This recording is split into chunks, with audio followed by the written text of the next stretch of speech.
Bonjour à tous, bienvenue à cette dernière conférence de l'année organisée par l'Institut de physique de Rennes en partenariat avec la Société française de physique.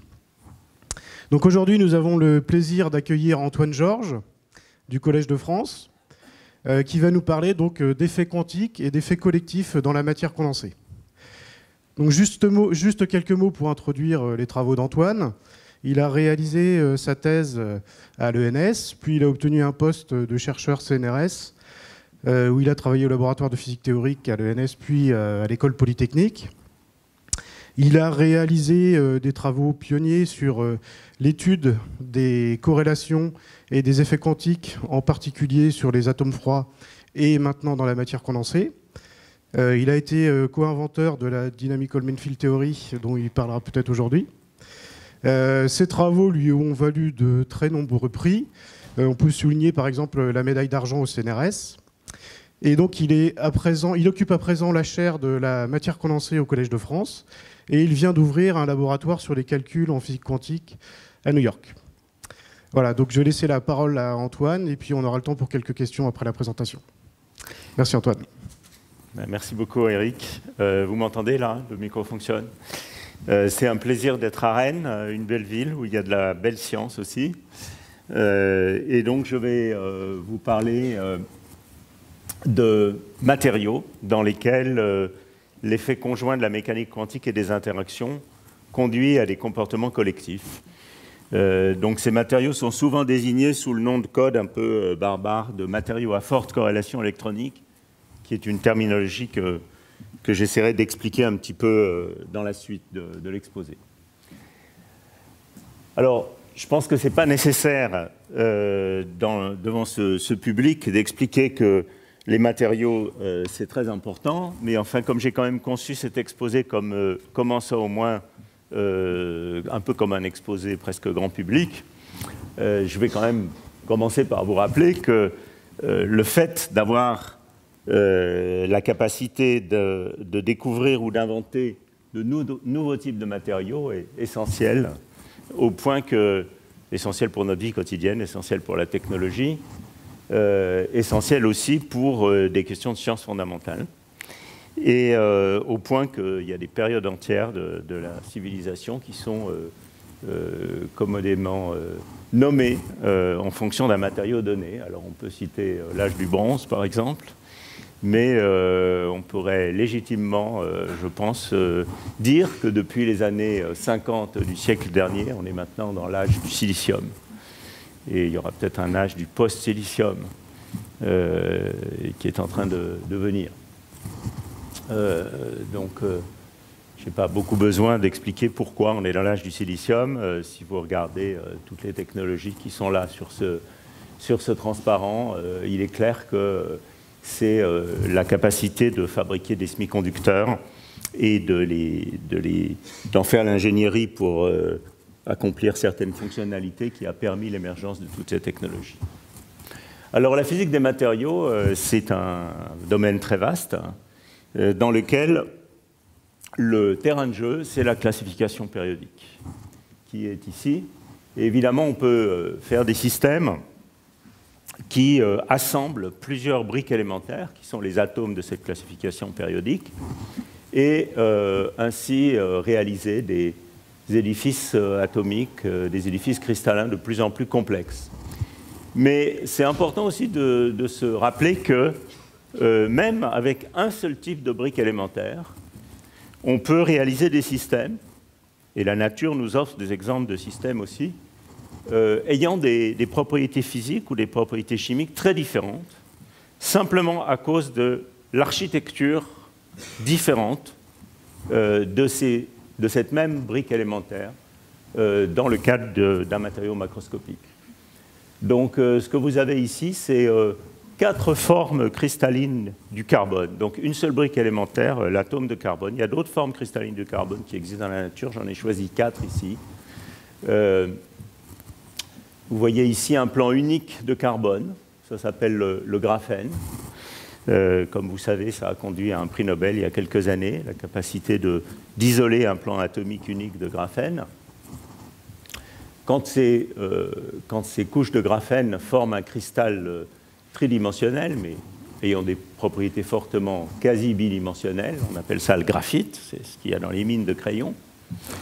Et puis ici, vous voyez d'autres arrangements cristallins du carbone. Quand on enroule sur lui-même un feuillet atomique de graphène, on construit des nanotubes qui ont des propriétés électroniques différentes selon la manière dont on recolle cet enroulement. Et puis on peut aussi faire des macromolécules. En voilà une célèbre là, qui contient 60 atomes de carbone, ce qu'on appelle un Buckminster-Fullerene, qu'on peut aussi assembler dans des cristaux moléculaires qui deviennent maintenant des solides formés de ces boules élémentaires, et je donnerai des exemples de ça plus tard. Et puis bien sûr, on peut aller vers des matériaux beaucoup plus complexes. Voilà un type de matériau qui contient 3 types d'atomes, lanthane, cuivre et oxygène, sur lesquels je reviendrai dans la suite, qui sont des matériaux ayant des propriétés supraconductrices remarquables. Alors sur ce seul transparent, en fait, vous avez 3 prix Nobel pour le graphène, pour le Buckminster-Fullerene et pour les cuprates supraconducteurs, et également un prix Kavli en nanosciences pour les nanotubes. Donc vous voyez comment l'ingénierie de nouveaux matériaux ouvre des pans entiers de sciences et de technologies. Alors pour revenir à des choses très simples, toujours sur l'architecture de matériaux à base d'une seule brique élémentaire, le carbone, un des buts de la physique de la matière condensée et de la chimie de la matière condensée, c'est de comprendre comment, en changeant l'architecture atomique d'un système, on obtient des propriétés très très différentes à l'échelle macroscopique. Alors voilà 2 exemples bien connus. Le diamant, un autre arrangement atomique du carbone, qui n'était pas sur le transparent précédent, et le graphite, qui l'était. Et vous voyez que ces 2 arrangements diffèrent uniquement par l'architecture du système. Ici, on a des plans en nid d'abeille qui sont faiblement couplés dans la direction perpendiculaire au plan. Ici, on a un réseau beaucoup plus tridimensionnel d'atomes de carbone. Et ce simple changement d'architecture conduit à des fonctionnalités, à des propriétés complètement différentes. Le diamant est un isolant avec ce qu'on appelle un grand gap d'énergie, dont je parlerai plus tard. Il est transparent, il est très dur, et c'est aussi un des meilleurs conducteurs thermiques qu'on connaisse. Le graphène ou le graphite est essentiellement métallique, comme vous le voyez ici peut-être en observant qu'il a un reflet métallique. C'est aussi un métal noir, en fait c'est un semi-métal, c'est pour ça qu'il a ses propriétés un peu étranges. Il est très friable, et donc vous voyez qu'on a complètement changé de propriété en changeant d'architecture. Alors si on veut comprendre pourquoi les choses fonctionnent de cette manière, il faut évidemment partir de l'échelle atomique. Et ça, c'est un problème qui nous oblige à couvrir un nombre incroyable d'ordres de grandeur, depuis les échelles interatomiques, donc quelques angstroms qui séparent 2 atomes dans un réseau cristallin, jusqu'à l'échelle macroscopique, disons le millimètre, on va avoir 7 ordres de grandeur spatiaux. Et ça veut aussi dire que le nombre typique d'atomes qui va être contenu dans un petit volume d'1 millimètre cube de matière va être de l'ordre de 10 puissance 7 au cube, donc 10 puissance 21 à peu près. Et donc on a affaire à des nombres absolument considérables, et on a réellement affaire à un passage du microscopique, de l'échelle atomique, au macroscopique, en traitant 10 puissance 21 particules. 10 puissance 21, c'est un nombre grand, c'est à peu près le nombre d'étoiles dans l'univers. Alors si on veut partir de l'échelle atomique, on est obligé de comprendre les lois élémentaires qui régissent le monde à l'échelle atomique, et ce n'est pas les mêmes que celles de notre monde macroscopique, c'est la mécanique quantique. Donc, il va falloir faire de la mécanique quantique de très grands systèmes. La mécanique quantique de systèmes qui contiennent de l'ordre de 10 puissance 21 particules. Alors ça, c'est un programme qui a été très magnifiquement formulé dans un article de Dirac dans les années 30, juste à la fin de l'élaboration de l'édifice conceptuel de la mécanique quantique. Et bon, la citation est ici dans sa version originale anglaise. Et en gros, ce que dit Dirac dans cet article, qu'on peut considérer comme l'article fondateur de ce qu'on appelle le problème à n-corps quantique, ce que dit Dirac, c'est que les lois élémentaires de la mécanique quantique sont maintenant connues, donc on est en 1929, et en principe, ces lois devraient nous permettre de comprendre toute la physique et toute la chimie. C'est une situation très, très modeste, comme vous voyez. La seule difficulté étant, et c'est la phrase que j'ai soulignée ici, qui n'est pas soulignée dans le texte de Dirac, que l'application exacte de ces lois élémentaires de la mécanique quantique à des grands systèmes conduit à des équations beaucoup trop compliquées pour être résolues de manière exacte. Donc ce texte, cet article de Dirac, qui n'est pas un article uniquement de réflexion générale, mais qui contient aussi des choses plus précises et concrètes, peut être considéré un petit peu comme le début d'un grand programme de recherche qui continue encore aujourd'hui, qui consiste à essayer de comprendre le comportement des grands systèmes quantiques par des méthodes qui peuvent être des méthodes de physique théorique ou qui peuvent être des méthodes de physique computationnelle. J'y reviendrai dans la suite. Alors, qu'est-ce que veut dire Dirac de manière plus précise, si on essaie de traduire ça un petit peu en équation? En gros, ce qu'il veut dire, c'est que la plupart de la physique ou de la chimie est contenue en principe, c'est une vision assez réductionniste des sciences, est contenue en principe dans cette seule équation. Qu'est-ce que c'est que cette équation? Eh bien, c'est celle qui nous dit que l'hamiltonien, ou si vous voulez l'opérateur énergie du système, eh bien, il est donné par l'énergie cinétique des électrons, la manière dont les électrons, dont les positions sont les Ri ici, voient les ions du réseau cristallin. Les ions du réseau cristallin qui, dans ce transparent, sont considérés comme fixes. On peut réintroduire plus tard les vibrations du réseau, mais les ions étant beaucoup plus lourds, c'est une bonne approximation de commencer de cette manière. Et donc, ces ions fixes créent un potentiel périodique que voient les électrons du système. Et puis, il y a un troisième terme qui est ici en rouge pour des raisons que vous allez comprendre dans la suite, c'est les interactions entre électrons.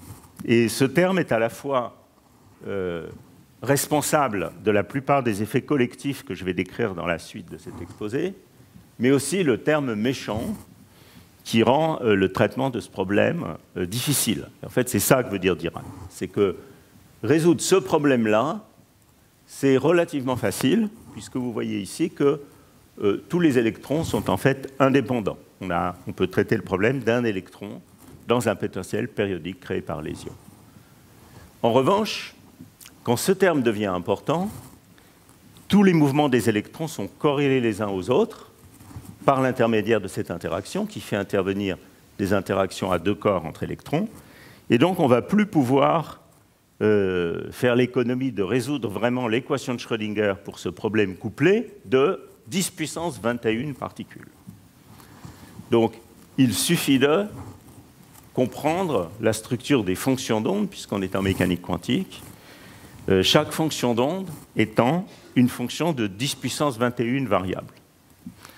Alors, inutile de vous dire que même avec les ordinateurs les plus puissants du monde aujourd'hui, on est complètement incapable de déterminer une fonction d'onde de 10 puissance 21 particules. J'y reviendrai par la suite. D'où le sens de ce que voulait dire Dirac. Alors, oublions pour un temps l'effet des interactions, soit qu'on les oublie complètement, ce qui est toujours une très mauvaise approximation, soit qu'on puisse remplacer ces interactions par une sorte de champ moyen dans lequel chaque électron se promène dans un environnement autocohérent, mais qu'on peut quand même ramener un problème à une particule. Et qu'est-ce qui se passe quand on fait ça? Alors là, le problème devient beaucoup plus simple.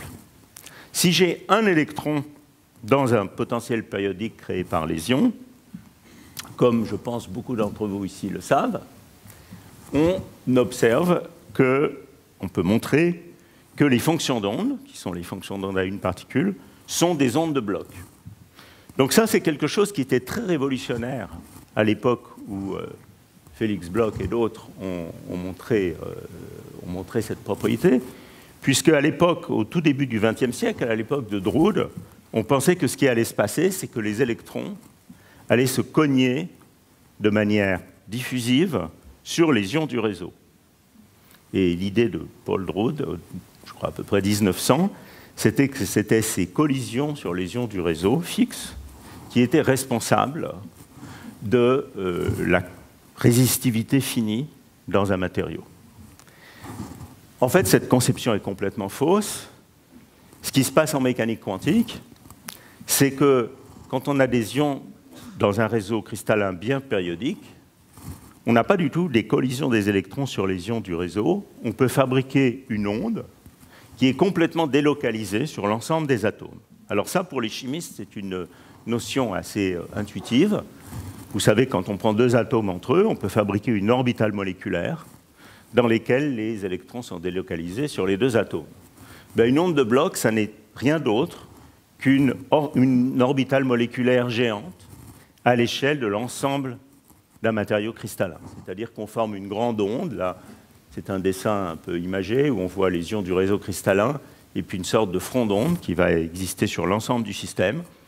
Et donc, les électrons se comportent de manière ondulatoire et peuvent être donc délocalisés sur l'ensemble du réseau cristallin. Ce qui va en fait produire de la diffusion électronique, c'est les collisions des électrons sur les imperfections du réseau cristallin, sur les impuretés. Mais si le réseau cristallin était parfait, et si on négligeait les interactions électron-électron, eh bien, on aurait un conducteur parfait. Alors, ça, c'est un électron dans un potentiel périodique. Si on néglige les interactions électron-électron, on peut construire la fonction d'onde de l'ensemble du système comme un simple produit, c'est-à-dire qu'on range les électrons dans les différents états quantiques possibles qui sont donnés par ces ondes de Bloch. Alors on le fait en tenant compte de la propriété des électrons, qui, comme vous le savez, sont des fermions. Il faut donc construire une fonction d'onde antisymétrique. Et c'est ce qu'on appelle la déterminante Slater, qui est un concept bien connu des physiciens du solide et surtout des chimistes. Mais ça n'est autre qu'un produit de fonction d'onde à une particule qu'on antisymétrise en fonction du principe de Pauli. Donc ça, c'est, je dirais, une description d'électrons essentiellement indépendants, qui sont juste corrélés entre eux par les propriétés statistiques du principe de Pauli, mais autrement indépendants. Et l'ensemble du reste de l'exposé va être consacré à des matériaux dans lesquels cette approximation est très mauvaise, voire catastrophique. C'est-à-dire qu'on ne peut pas comprendre les propriétés du système en faisant ce genre d'approximation et en négligeant ou en traitant de manière trop approchée les interactions entre électrons, le terme rouge qui était dans l'équation de Schrödinger de tout à l'heure. Mais restons pour quelques instants encore avec cette approximation d'électrons indépendants. C'est déjà une manière extrêmement puissante de comprendre, par exemple, pourquoi le diamant est transparent et le graphite est un matériau essentiellement conducteur. Et une fois qu'on a cette image d'état de Bloch, c'est quelque chose qu'on peut très bien comprendre. Les énergies accessibles à ces états de Bloch s'organisent en groupes d'énergies qui sont permises et des fenêtres d'énergie qui sont interdites, ce qu'on appelle des bandes d'énergie. Comme les électrons sont des fermions, ils peuvent occuper seulement un état donné, un état quantique donné pour chaque électron. Et donc, comme on a 10 puissance 21 électrons à ranger, il va falloir peupler toute une série de bandes d'énergie, de sorte qu'on comprend de cette manière la différence entre ce qu'est un isolant ou ce qu'est un métal. Dans un isolant, on va avoir un groupe d'états de Bloch qui est complètement rempli, ce qu'on appelle la bande de valence, un gap d'énergie, une bande interdite, entre ce groupe d'états complètement rempli et ce groupe d'états complètement vide, qu'on appelle la bande de conduction. Et si on est dans une situation de ce type, vous voyez qu'il faut fournir une énergie qui peut être importante entre cette bande permise et cette bande permise là, occupée et vide, pour exciter le système. On va donc être dans une situation d'un isolant, un isolant de bande, un isolant conventionnel, qui est différent des isolants de Mott, dont je vais vous parler tout à l'heure. Lorsque ce gap d'énergie est petit, on parlera plutôt d'un semi-conducteur, mais un semi-conducteur, ça n'est autre qu'un isolant à petit gap, ou à gap modéré. Et puis, lorsque ces deux bandes se recouvrent, c'est-à-dire qu'il n'y a pas de gap d'énergie entre les derniers états occupés et les premiers états vides, eh bien, on va pouvoir au contraire exciter le système avec une toute petite excitation extérieure. Par exemple, un petit champ électrique va permettre le mouvement d'électrons, et donc on va être dans une situation métallique.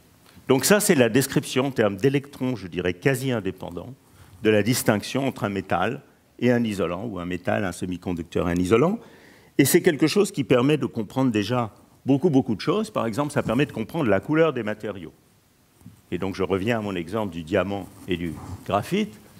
Si vous avez un système dans lequel la largeur de la bande interdite, le gap d'énergie est plus petit que la fréquence la plus basse du spectre visible dans le rouge, qui est à peu près en électronvolts, à peu près 1,8 électronvolts, eh bien ça veut dire que le matériau va être noir.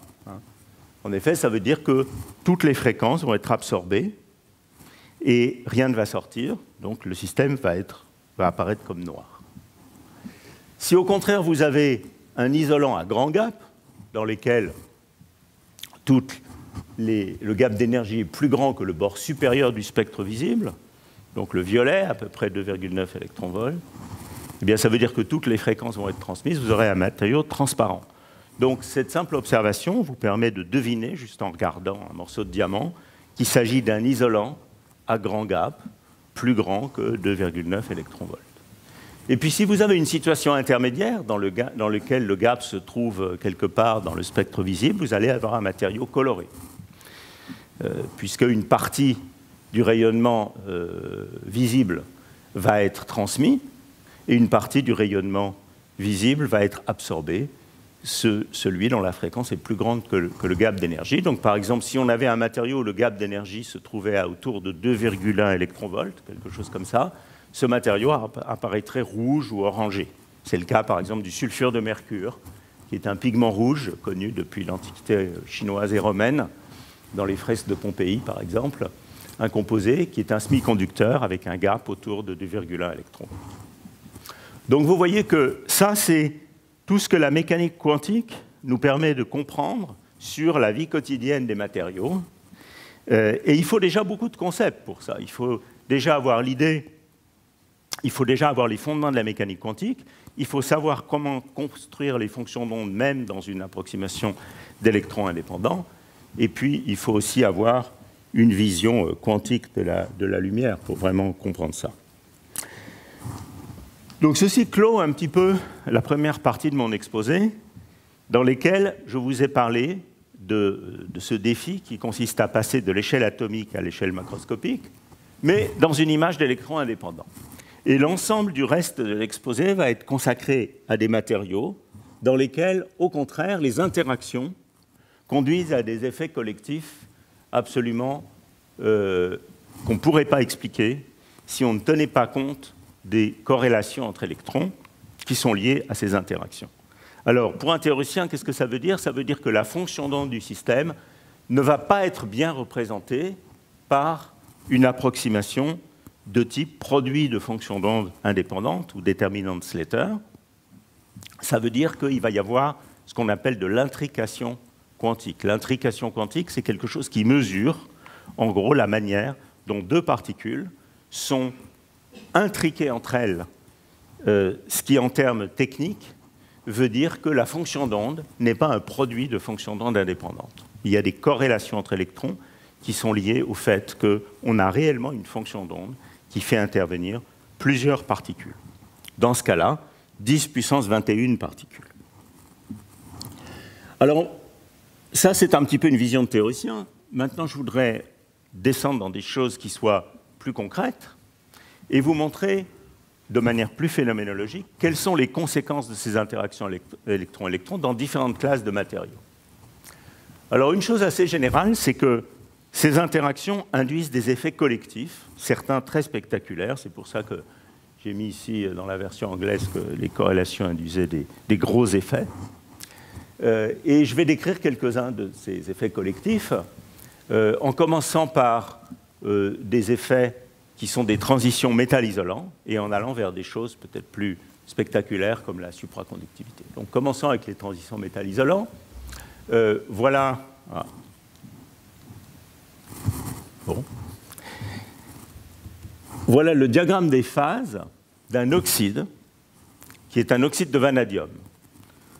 On l'appelle le sesquioxyde de vanadium, V2O3. C'est un matériau qui est probablement un des oxydes qui a été les plus étudiés depuis les années 70 du siècle dernier, en particulier à Bell Labs, mais aussi en France. Et vous voyez que ce matériau a un diagramme de phase qui est très riche, en fonction ici de la température. Et ce qui a été représenté sur l'axe horizontal, c'est soit la pression, donc réellement en appliquant une pression physique au cristal, soit des substitutions chimiques, par le chrome en particulier, qui changent localement la maille du réseau cristallin, donc qui induisent aussi des effets structuraux. Et donc vous voyez ici que quand on est à basse pression, où la maille élémentaire est plus large, on a un système qui est isolant. De manière imagée, on peut se représenter cet isolant comme un ensemble d'électrons qui sont localisés sur les sites du réseau cristallin, mais pour lesquels il reste encore un degré de liberté de spin, qui dans ce cas-là est un spin 1, parce qu'il y a 2 électrons dans la couche D du vanadium, et qui fluctue. Donc on va avoir un isolant avec des moments locaux ayant un comportement paramagnétique. Et puis bien sûr, si on baisse la température, il faut bien se débarrasser de cette entropie de spin. Donc ce qui va se passer, c'est que ces spins s'ordonnent, en l'occurrence ici de manière antiferromagnétique. Vous voyez que la différence entre ces deux dessins ici, c'est que là, les spins sont disposés de manière aléatoire, et là, ils sont ordonnés, un rouge, un bleu, en alternance. Et puis si on applique de la pression au système, on va au contraire passer dans un état qui est un état métallique, donc conducteur. Donc c'est pour ça que j'ai représenté ici, de manière illustrative, le fait que maintenant, on va créer des trous dans cet environnement, ce qui veut dire qu'on doit aussi avoir des sites où il va y avoir une double occupation, ce qui va permettre aux électrons de circuler, si vous voulez. Et cette transition isolant-métal n'est pas une transition douce, c'est une transition qui est très abrupte, avec une conductivité qui saute de manière discontinue, une transition du premier ordre, de plusieurs ordres de grandeur. Alors c'est une transition du premier ordre tout le long de cette ligne, et puis qui se termine ici en un point critique du second ordre, un petit peu comme une transition liquide-gaz, où il n'y a pas de vraie différence de symétrie entre un isolant et un métal à température finie, et donc on est dans une situation de type liquide-gaz, si vous voulez. Et puis ici, une transition de cet isolant dans un isolant antiferromagnétique. Donc vous voyez que dans un seul matériau, ces phases ayant d'ailleurs la même symétrie cristalline, il n'y a pas de changement de symétrie cristalline entre ces deux phases. Dans un même matériau, on a déjà au moins 3 phases différentes qui sont contrôlables avec des paramètres extérieurs, comme la température et la pression. Et ça, c'est quelque chose qu'on va retrouver dans pas mal de ces matériaux à électrons fortement corrélés. D'autres exemples, par exemple, ici les oxydes de nickel. Donc cette fois, il s'agit d'une structure de type perovskite avec un nickel qui est enfermé dans une petite cage octaédrique de 6 oxygènes, et puis entre ces cages octaédriques, il y a un atome de terre rare. R, ici, ça veut dire rare earth, et ça peut être n'importe lequel de ces 14 atomes de terre rare. Et en fonction du rayon de cette terre rare, eh bien, en passant ici du lantane, qui a un grand rayon, et en remontant vers la droite ici, vers des atomes qui ont un plus petit rayon atomique, eh bien, on voit qu'on change considérablement la température de transition entre une phase métallique ici et une phase isolante ici. De nouveau, une phase métallique, une phase isolante sans ordre magnétique qui finit par s'ordonner à basse température. Donc là, il s'agit d'un contrôle par substitution chimique en changeant la terre rare de cet édifice cristallin. Je reviendrai sur l'exemple de ces nickelates il s'agit d'une des transitions métal isolant qui est le plus contrôlable par des paramètres extérieurs et qui donc est intéressante pour des raisons à la fois fondamentales et éventuellement appliquées. Alors, ces transitions métal isolant, elles ont aussi des fonctionnalités technologiques potentielles. En voilà une, par exemple, qui est une réalité industrielle. Il s'agit d'un autre isolant, un autre oxyde de vanadium, pas V2O3, mais simplement le dioxyde de vanadium VO2. Et ce dioxyde de vanadium, il a le bon goût d'avoir une transition métal isolant à une température qui est très proche de la température ambiante, autour de 20 degrés Celsius. Alors ça veut dire que si vous recouvrez un vitrage par une fine couche de dioxyde de vanadium, avec quelques petites choses couvertes par le secret industriel en plus, eh bien vous allez avoir un système qui, quand il fait chaud dehors, va être métallique, et donc va réfléchir la lumière infrarouge, et puis quand il fait froid dehors, va devenir isolant, et donc va laisser l'infrarouge rentrer et contribuer au bilan énergétique de votre bâtiment. C'est ce que les industriels appellent une vitre intelligente. Bon, c'est un système qui bascule entre deux états, donc peut-être pour une vitre, effectivement, ça suffit à caractériser l'intelligence d'une vitre. La compréhension de cette transition métal-isolant, c'est aussi quelque chose qui continue à être un sujet de recherche d'actualité. Ce n'est pas un sujet récent. Le dioxyde de vanadium est un système qui est étudié depuis des dizaines d'années par les physiciens et les chimistes. Mais pour ceux qui vont à la conférence du March Meeting à l'APS régulièrement, eh bien, cette année encore, il y avait plusieurs sessions consacrées à VO2 à cette conférence. Voilà un autre exemple, beaucoup plus proche géographiquement d'ici, l'Institut des matériaux de Nantes, dans lesquels certains matériaux, ici pas des oxydes, mais plutôt des chalcogénures, sont étudiés pour leurs propriétés de transition métal-isolant, très hystérétiques, de manière à pouvoir éventuellement stocker de l'information entre deux états, un état résistif et un état moins résistif, ce qu'on appelle les mémoires RAM résistives.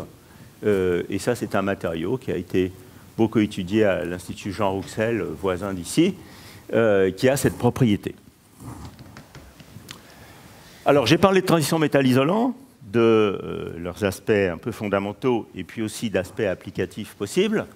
Maintenant, je vais parler d'un autre phénomène collectif qui est une conséquence directe des interactions, des corrélations des électrons entre eux, qui est la supraconductivité. Alors, vous avez tous et toutes, je pense, entendu parler de supraconductivité. La supraconductivité, c'est vraiment une manifestation de la mécanique quantique à l'échelle macroscopique. C'est-à-dire que le fait que 10 puissance 21 électrons se mettent dans un état quantique avec certaines corrélations bien spécifiques entre ces électrons est responsable des propriétés du matériau.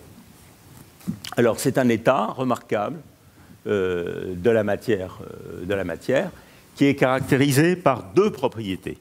La première propriété, c'est qu'on peut transporter, on peut induire un courant électrique dans un supraconducteur et que ce courant électrique se propage sans résistance aucune, sans dissipation. Ce n'est pas que la résistance est petite, la résistance est nulle. Donc, il n'y a pas d'effet Joule, il n'y a pas de dissipation. Donc, ça, c'est la première propriété. Mais en fait, cette propriété, elle ne suffit pas à caractériser complètement un supraconducteur. On pourrait imaginer un conducteur parfait, où il n'y ait pas d'impureté, et qui ne serait néanmoins pas un supraconducteur. La seconde propriété remarquable et distincte d'un supraconducteur, c'est que si on essaye de stabiliser un champ magnétique à l'intérieur du supraconducteur, donc dans l'état supraconducteur, on n'y arrive pas, ce champ magnétique est expulsé. Donc il y a un diamagnétisme parfait, le champ magnétique à l'intérieur du matériau est strictement nul, et ça induit des phénomènes qui sont par exemple la lévitation magnétique d'un petit aimant ici au-dessus d'une pastille de supraconducteur que vous voyez là. Et le fait qu'il y ait un petit peu de brouillard, c'est parce que ce supraconducteur est refroidi, en l'occurrence à l'azote liquide, parce qu'il s'agit d'un supraconducteur à haute température critique.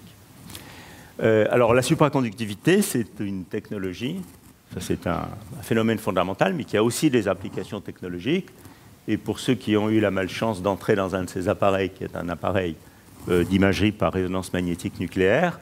Le TOR d'entrée ici est un aimant supraconducteur dans lequel il y a un courant électrique qui crée le champ magnétique. Ce TOR est chargé en électricité en usine et le courant tourne dans cet anneau pendant aussi longtemps que vous le maintenez froid.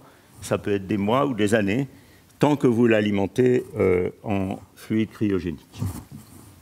Alors, les matériaux à électrons fortement corrélés conduisent à des phénomènes de supraconductivité remarquables. Et évidemment, un des exemples les plus connus, c'est celui des oxydes de cuivre supraconducteurs, dont j'ai déjà montré la structure cristalline dans un des premiers transparents, qui a été découvert en 1986, donc il y a déjà pas mal de temps. Et vous voyez ici, ça c'est un graphe fameux qui est la température critique d'apparition de la supraconductivité en fonction de l'année de découverte ou d'étude du matériau concerné. Et vous voyez pourquoi la découverte de la supraconductivité de ces oxydes de cuivre par Bednorz et Müller a constitué une véritable révolution dans le domaine. C'est ce saut incroyable dans la température critique.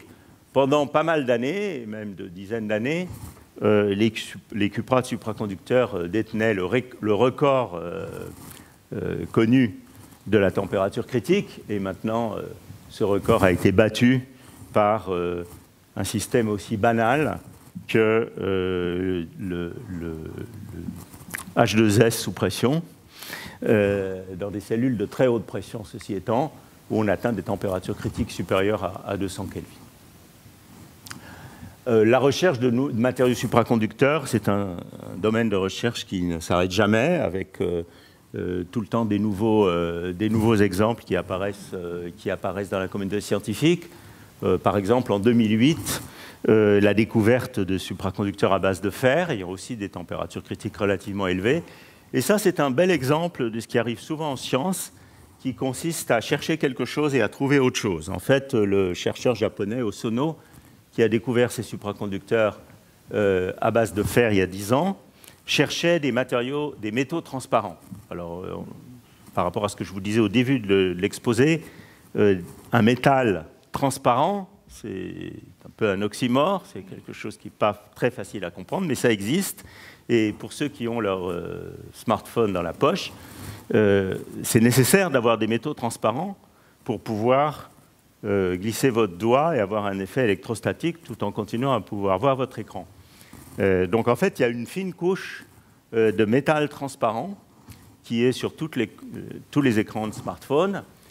Pendant très longtemps, c'était un matériau qui s'appelle ITO, mais Osono a découvert des nouveaux métaux transparents qui sont dans les nouveaux iPhones. Et en faisant ça, il a aussi découvert des matériaux qui ne sont pas du tout des métaux transparents, mais qui sont des nouveaux supraconducteurs. Les Anglais appellent ça la serendipity. Alors, ces supraconducteurs à base d'oxyde de cuivre, c'est non seulement une belle découverte expérimentale, mais c'est aussi un véritable casse-tête pour les théoriciens. Ça fait maintenant presque 30 ans qu'on essaye de comprendre, les expérimentateurs et les théoriciens essayent de comprendre les propriétés de ces matériaux. Beaucoup de choses ont été comprises, mais il reste encore des mystères. Et ça, c'est un petit peu le diagramme de phase. Donc vous voyez encore un diagramme de phase complexe, en fonction cette fois de la température et du dopage, c'est-à-dire du changement de valence de l'atome de cuivre, obtenu par exemple par substitution chimique. Vous voyez qu'il y a de nouveau beaucoup de phases. Il y a de nouveau cette phase isolant antiferromagnétique que vous avez déjà vu dans d'autres systèmes précédemment. Il y a un état de métal très étrange ici. Et puis il y a un dôme supraconducteur. Et cet état en particulier est un état métallique non conventionnel qui fait l'objet de beaucoup d'interrogations de la part des physiciens et physiciennes qui travaillent sur ce sujet. Alors, je vous ai décrit quelques systèmes et vous pourriez demander, mais finalement, quels sont les matériaux qui montrent ces effets de forte corrélation électronique? Qu'est-ce qui me dit que le silicium, au moins dans des conditions normales, n'a pas tellement d'effets de forte corrélation électronique, alors que l'oxyde de vanadium en a? Alors, l'idée générale, c'est qu'on va avoir des effets de forte corrélation électronique quand on va avoir des orbitales atomiques qui sont relativement localisées autour des sites du réseau cristallin. Pourquoi? Parce que dans ce cas-là, le saut par effet tunnel d'un électron entre un atome et l'atome voisin va être relativement faible. Donc l'échelle d'énergie associée à l'énergie cinétique va être relativement faible parce que ces orbitales atomiques étant très localisées, eh bien, elles vont peu se recouvrir, donc le saut va être difficile. Et puis, comme ces orbitales atomiques sont localisées, l'élément de matrice de l'interaction de Coulomb sur un site donné va être relativement grand. Donc, on va avoir une compétition entre l'interaction de Coulomb, qui est donc le terme rouge de mon hamiltonien précédent, et puis l'énergie cinétique. Alors que dans des métaux à très large bande, ou dans des matériaux à large bande, dont les orbitales atomiques se recouvrent très bien, l'énergie cinétique va gagner, et les aspects de corrélation électronique vont être plus faibles. Donc, disons, la règle intuitive, c'est qu'on va rencontrer ces effets de corrélation électronique dans les systèmes à bande étroite avec des orbitales électroniques relativement localisées.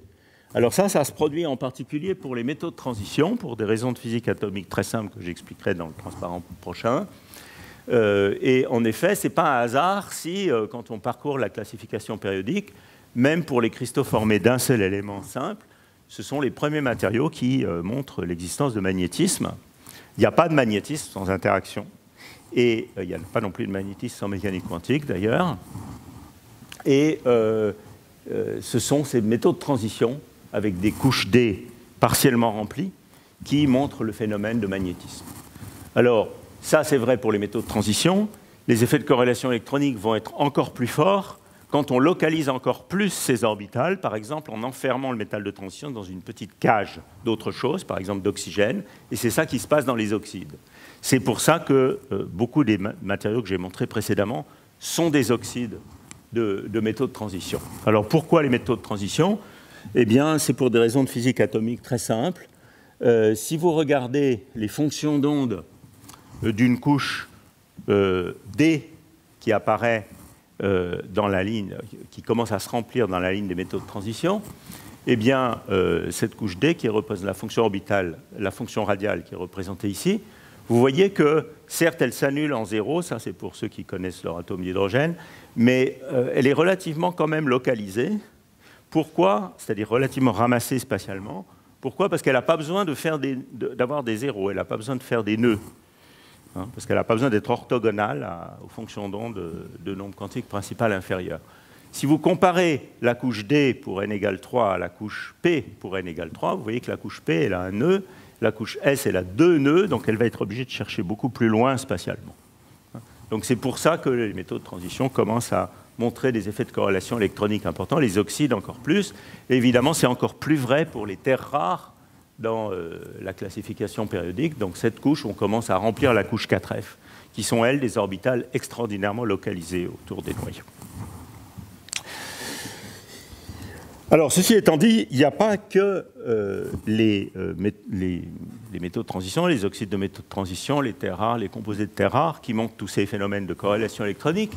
Il y a aussi des systèmes dans lesquels les orbitales atomiques se retrouvent relativement peu, simplement parce que les entités concernées sont relativement loin les uns des autres. Et ça, c'est le cas de tous les cristaux moléculaires.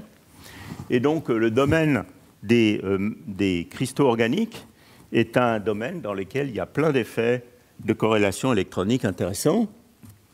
Et vous voyez ici le diagramme de phase d'un matériau que j'aime beaucoup et qui d'ailleurs fait l'objet d'études planifiées ici dans le travail d'Éric Collet et d'autres, qui est ces cristaux bidimensionnels de matière organique. Je ne vais pas me rester à prononcer le nom de cette molécule, qui est assez compliqué à prononcer.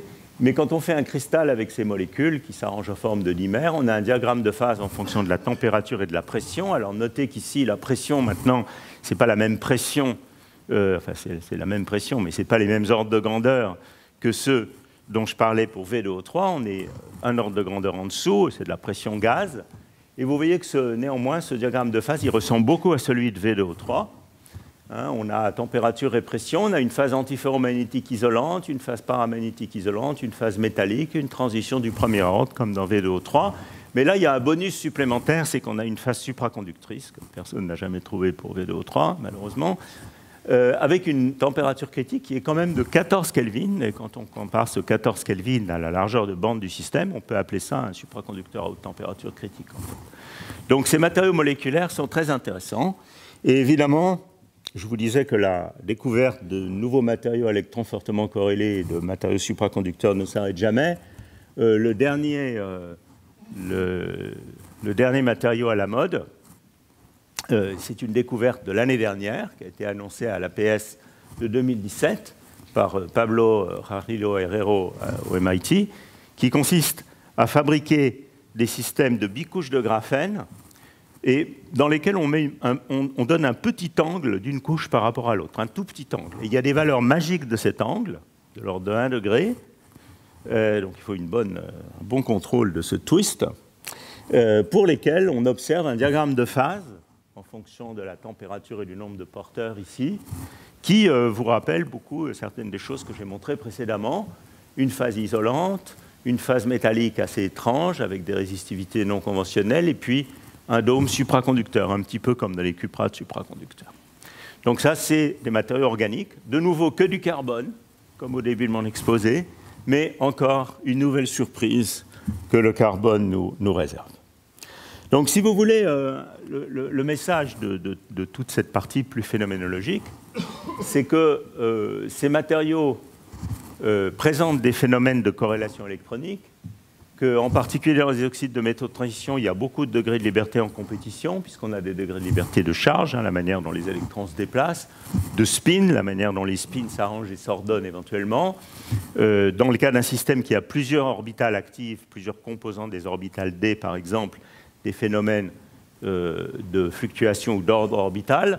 Il y a aussi les degrés de liberté du réseau qui sont importants, donc on a pas mal de degrés de liberté en compétition.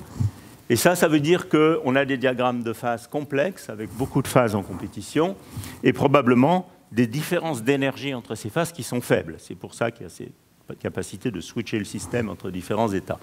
Ça veut dire que contrôler le système, c'est quelque chose qui est très important. D'une part pour mieux le comprendre, mais aussi éventuellement pour contrôler ses fonctionnalités. Alors on peut poser la question suivante, est-ce qu'on peut pas seulement se contenter d'observer, mais aussi essayer de contrôler, d'apprendre un système donné vers quelle phase il doit aller, éventuellement de créer des nouvelles phases par ces méthodes de contrôle. Alors il y a les méthodes de contrôle du chimiste ou du physicien, qui sont des méthodes, je dirais, bien établies, comme les substitutions chimiques. On a vu le cas des nickelates, par exemple, avec les substitutions de terres rares, la pression, la méthode de physicien, les distorsions, etc., etc. Donc ça va agir sur toutes sortes d'aspects du matériau que je n'ai pas vraiment le temps de décrire en détail ici. Mais il y a aussi des méthodes plus récentes, plus nouvelles.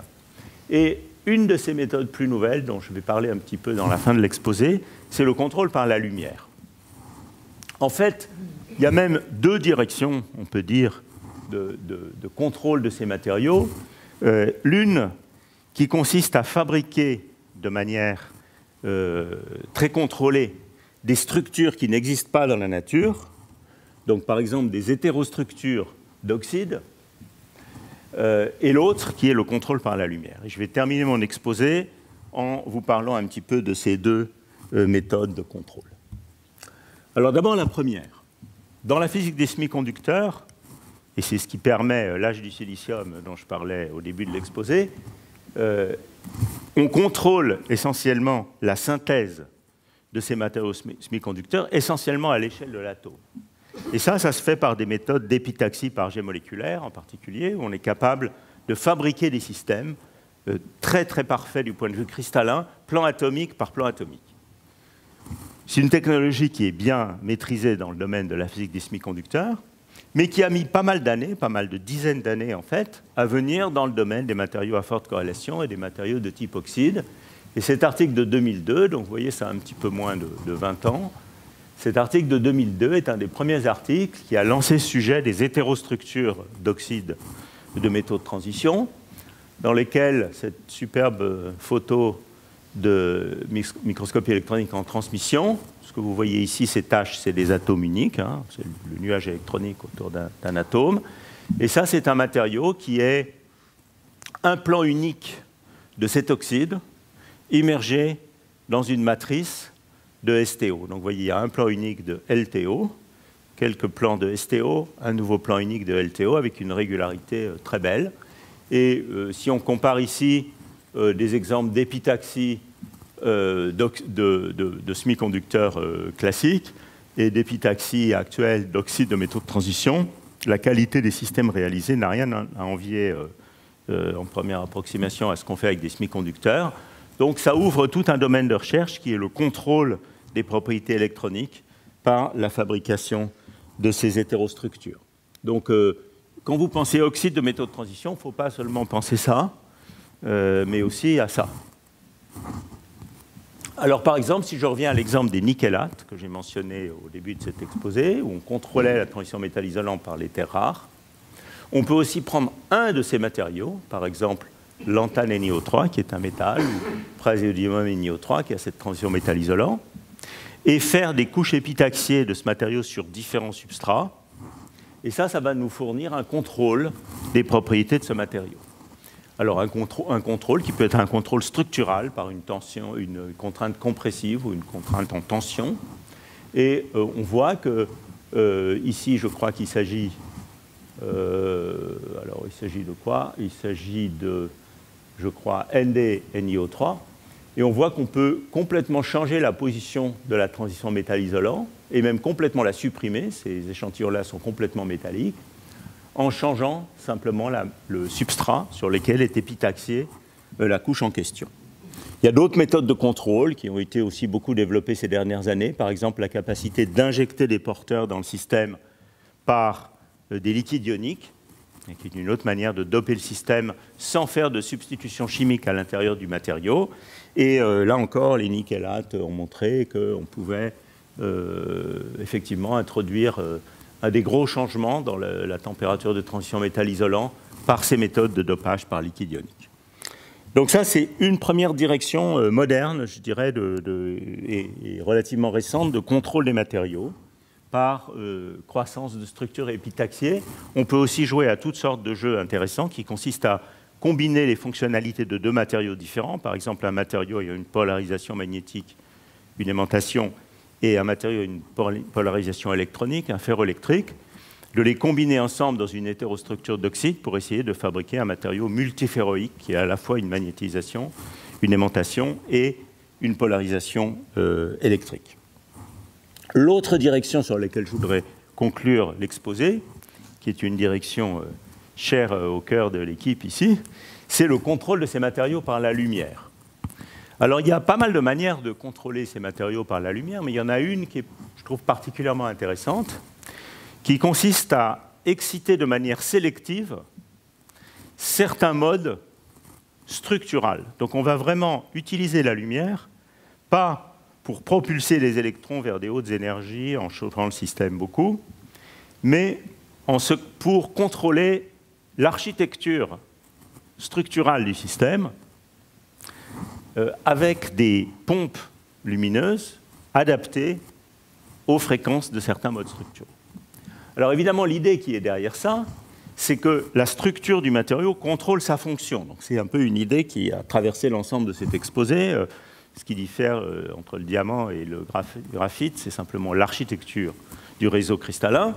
De la même manière, dans un oxyde, si vous avez, ça c'est une structure perovskite dans laquelle les octaèdres d'oxygène, que vous voyez ici, métal de transition, 6 oxygènes autour, et vous voyez ici que ces octaèdres sont organisés d'une manière un peu tordue.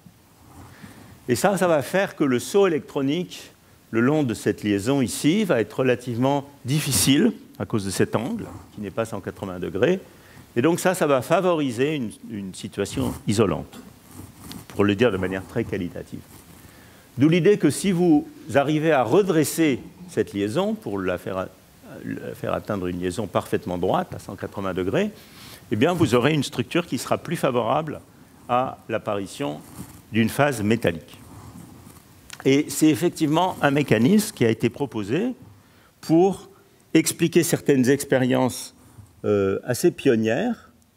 Alors, je vais montrer le transparent auquel je fais référence, dans lesquelles cette perovskite de manganèse ici était excitée avec une pompe qui consistait à faire vibrer les octaèdres de cette manière, en fait.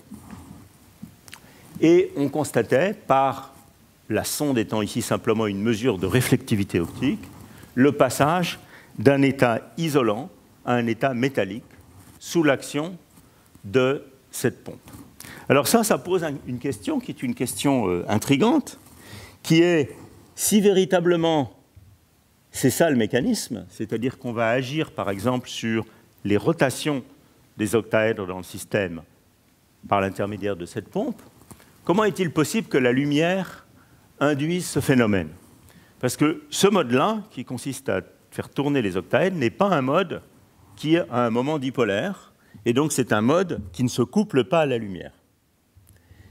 Donc le mystère, si vous voulez, c'est qu'on excite des modes qui ont un moment dipolaire, c'est là-dessus que la pompe agit, mais on change la structure du système, on excite des modes qui ne sont pas les modes qu'on a directement pompés. Alors comment ça peut se passer? Alors évidemment, avec les méthodes de diffraction résolues en temps, comme par exemple en utilisant les lasers à électrons libres, on a des évidences claires, expérimentales, qu'effectivement ces modes sont induits. Donc comment ça peut se passer? Mais l'idée, c'est une idée qui a été proposée par First et Cavalieri et collaborateurs il y a déjà un certain temps, et puis qu'on a raffiné par des calculs théoriques et une compréhension plus en profondeur du phénomène avec Alaska Soubedi, qui est maintenant au CNRS à Paris. L'idée, c'est qu'en réalité, le mode qu'on excite par la pompe, qui est un mode actif qui se couple à la lumière, a un couplage non linéaire aux modes qui nous intéressent, c'est-à-dire les modes, par exemple, de rotation des octaèdres entre eux. Donc ce domaine a été baptisé phononique non linéaire, à cause de ce couplage non linéaire entre des modes actifs par rapport à la lumière et des modes qu'on appelle quelquefois des modes ramants, des modes qui ne sont pas actifs quand on envoie juste un photon dessus. Et c'est ce couplage non linéaire qui explique le fait qu'avec une pompe qui excite un certain mode, on peut agir et même déplacer les coordonnées collectives de ce mode, en principe, inactif. Ce domaine de la phononique non linéaire, c'est un domaine qui se développe beaucoup actuellement, et je sais que dans l'équipe ici, il y a tout un projet autour de la phononique non linéaire et des pompes terahertz, qui sont exactement en ligne avec les idées qui sont ici sur ce transparent. Alors, un des avantages de ce type d'excitation par la lumière, c'est qu'on peut espérer au moins que ce mode d'excitation, parce qu'il excite de manière sélective des modes du réseau cristallin, ne va pas conduire à un chauffage énorme des électrons dans le système. Donc ça, c'est la différence entre ce mode d'excitation sélectif et puis ce qui se passe dans d'autres types d'expériences où on photodope le système, par exemple, en envoyant un laser à 1,5 eV, où on va beaucoup chauffer les électrons. Donc on espère que le chauffage des électrons, donc le fait de mettre le système dans un état violemment hors d'équilibre, est relativement plus modeste dans ce type d'excitation-là. Une expérience qui serait magnifique et qui démontrerait ça, mais qui n'a pas encore été faite, ça serait d'arriver à exciter par phononique non linéaire le processus inverse, c'est-à-dire de passer d'un métal à un isolant. Là, on aurait vraiment montré, je pense, qu'on n'est pas en train de faire du chauffage électronique. Voilà, alors j'avais toute une autre partie de l'exposé qui... alors, juste d'abord, pour finir sur ces histoires de phononique non linéaire, ça serait quand même dommage de finir l'exposé sans mentionner le fait qu'il y a des phénomènes encore plus spectaculaires qui ont été proposés et démontrés expérimentalement dans ce domaine, qui est la possibilité d'induire des phases supraconductrices ou des phases qui ressemblent sur des échelles de temps courtes à des phases supraconductrices, de nouveau dans ces matériaux moléculaires, pas tout à fait les mêmes que ceux dont je parlais tout à l'heure, mais des cristaux de Buckminster-Fullren, donc de molécules de C60 avec des atomes alcalins intercalés. Ça, c'est des expériences qui ont eu lieu dans le groupe d'Andrea Cavalieri au Max Planck de Hambourg et qui ont montré que quand on exposait ce matériau à ce type de pompe dans l'infrarouge moyen, qui excite cette fois un mode de vibration intramoléculaire de la cage de C60, eh bien, le signal optique qu'on observait par sonde ressemblait beaucoup au signal optique qu'on a dans l'état supraconducteur du système.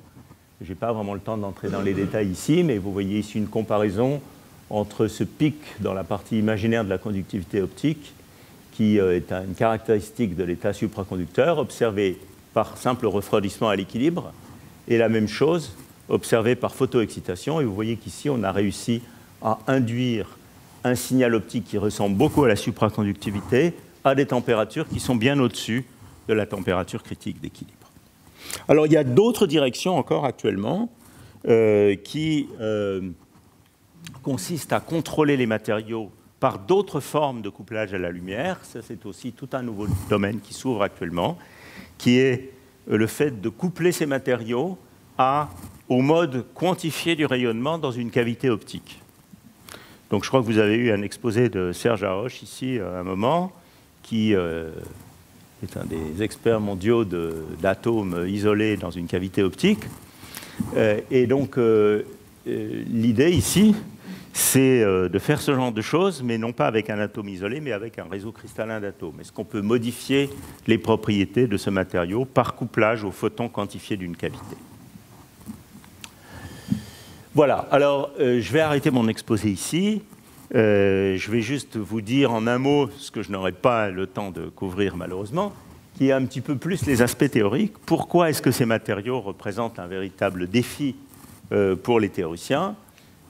En gros, vous pouvez le deviner, c'est à cause de ce problème énorme de la mécanique quantique des grands systèmes, qui sont des défis à la fois pour la compréhension qualitative des phénomènes, mais aussi pour la compréhension, pour la capacité, par exemple, de faire des calculs avec ces systèmes. Voilà, donc je vais arrêter mon exposé ici, et juste, peut-être pour conclure, vous donner un petit peu un point de vue personnel sur quelles sont les clés du succès pour la recherche dans ce domaine.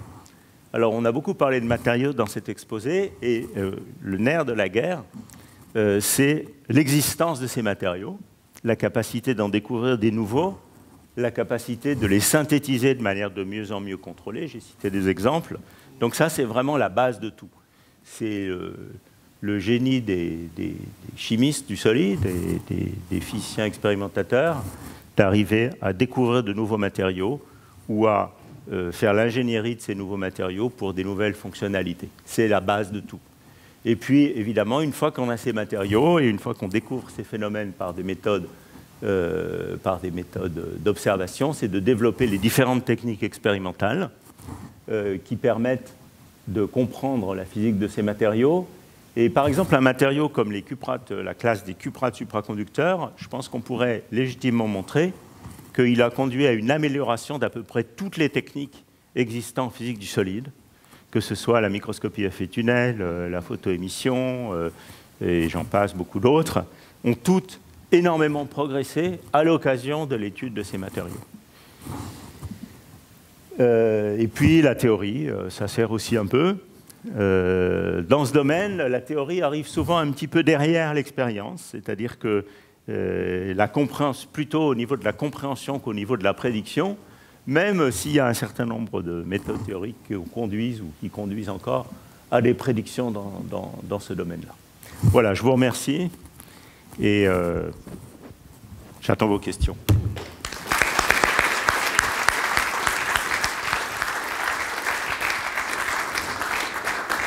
Merci beaucoup Antoine pour cet exposé très pédagogique qui a mis en avant effectivement les challenges actuels et malgré tout sans mettre trop de théorie dans les exposés. Donc on a le temps pour quelques questions. Je ne sais pas s'il y a des questions dans l'amphi.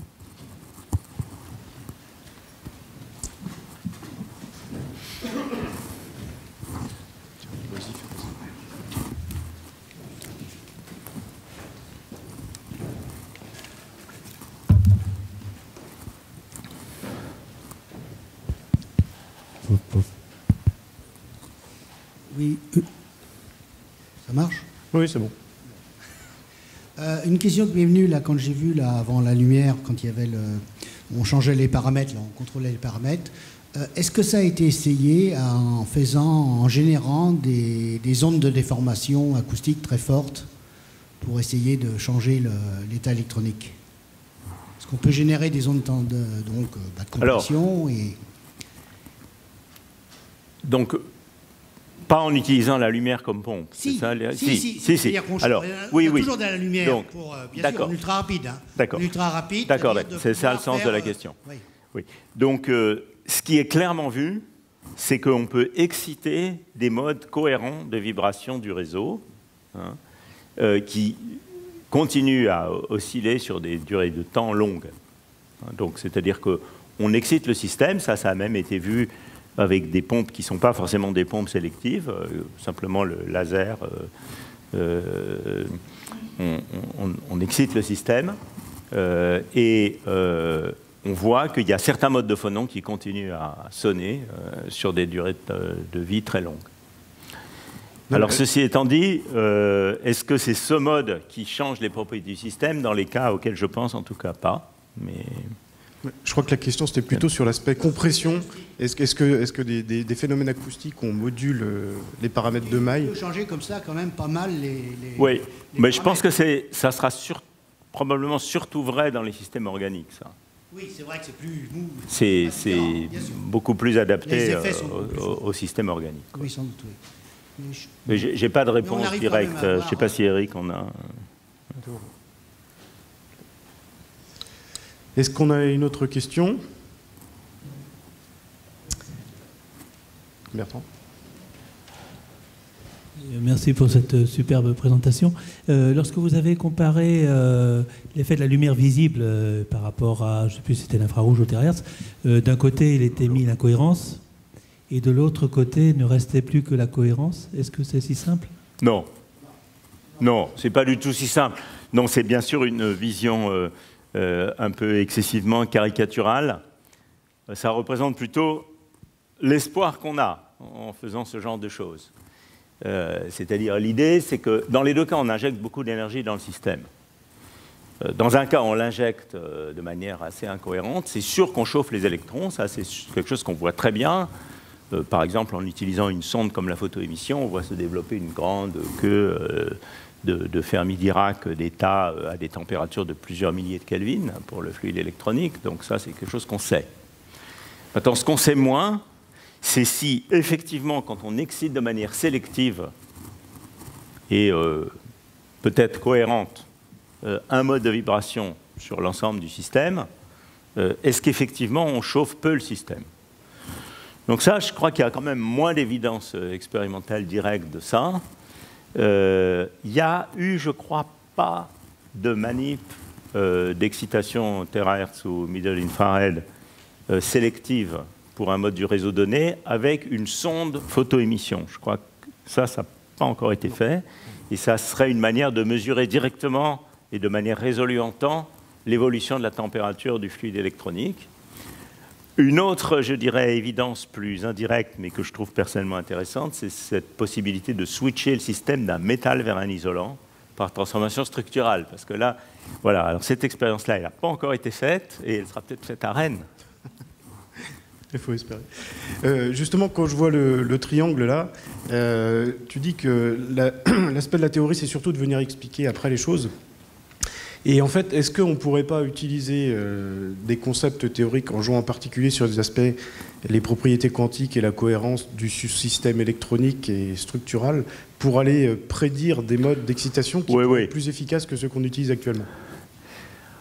Bon, alors j'ai quand même, j'ai peut-être été excessivement modeste. La théorie, elle a quand même une valeur prédictive dans ce domaine. Donc, je pourrais consacrer un transparent à faire une liste de prédictions que la théorie a permis d'effectuer sur systèmes à matériaux fortement corrélés. Et il y en a quand même une assez bonne liste, dont certaines ont heureusement été confirmées par l'expérience. Donc la théorie, qu'est-ce qu'elle permet de faire? Elle permet, au niveau structure électronique, pour les gens qui maîtrisent les méthodes de calcul de structure électronique dits ab initio, de lier l'architecture cristalline du système aux propriétés électroniques. Donc de dire par exemple, si on est capable de synthétiser tel système dans telle structure cristalline, il va avoir telle propriété électronique. Donc ça, c'est des choses qu'on sait faire très bien pour les systèmes à faible corrélation électronique. Pour des systèmes à forte corrélation électronique, il y a des méthodes, dont celle que tu mentionnais dans ton introduction, la théorie du champ moyen dynamique, qui permet de faire ce genre de choses. Après, on peut utiliser ces méthodes pour étudier les couplages entre modes structuraux. Donc, par exemple, les travaux qu'on a fait avec Alaska Soubedi sur la phononique non linéaire consistent précisément à comprendre comment est la surface d'énergie en fonction de différentes coordonnées structurales. Et si on est capable de aussi comprendre le couplage à la lumière, comment on va pouvoir orienter l'évolution structurale du système dans cette surface d'énergie. Donc on peut quand même faire pas mal de choses avec la théorie. D'accord. Bon, merci beaucoup Antoine. Je voudrais juste, pour conclure, dire que voilà, c'était la dernière conférence IPR SFP de la saison. On recommence au mois d'octobre, je crois. Hein ? En septembre. Voilà. Donc on vous donne rendez-vous bientôt. Je vous rappelle que vous pourrez retrouver l'intégralité des conférences sur la chaîne YouTube de l'Institut de physique. Et on va remercier une dernière fois Antoine pour cette magnifique conférence. Merci à vous.